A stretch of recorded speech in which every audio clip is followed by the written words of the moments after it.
വളരെയധികം വിശന്നിരിക്കുമ്പം മുന്നിലേക്ക്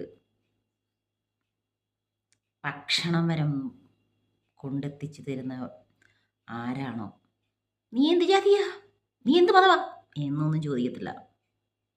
തിന്നും, വിശപ്പ് മാറ്റിയാൽ മതി. അതേപോലെ വല്ല അപകടവും പറ്റി ഉള്ളിൽ കിടന്ന രക്തം വേണമെങ്കിൽ നീ കറുത്തവനാണോ വെളുത്തവനാണോ, നിനക്ക് ജാതിയുണ്ടോ മതമുണ്ടോ എന്നൊന്നും അറിയണ്ട, എനിക്ക് ബ്ലഡ് മതി, കേറ്റും. പിന്നെ ആ കാര്യത്തിന് എന്തെങ്കിലും വേണമെങ്കിൽ നീ ഏത് ജാതിയാ, കളർ എന്താ, ഇതൊന്നും നോക്കത്തില്ല, നമ്മുടെ സംതൃപ്തി മതി. മനസ്സിലായോ? ഇങ്ങനത്തുള്ള കാര്യത്തിനൊന്നും ജാതി മതമൊന്നും വേണ്ട, അല്ലാത്ത കാര്യത്തിന് വേണം. ഇത് എന്തിനു വേണ്ടി പറഞ്ഞതെന്നറിയോ? ഇപ്പം നടന്നുകൊണ്ടിരിക്കുന്നില്ലേ ചർച്ചാ വിഷയം, ബാബ സുരേഷ്, അതിനുവേണ്ടി പറഞ്ഞതാണ്.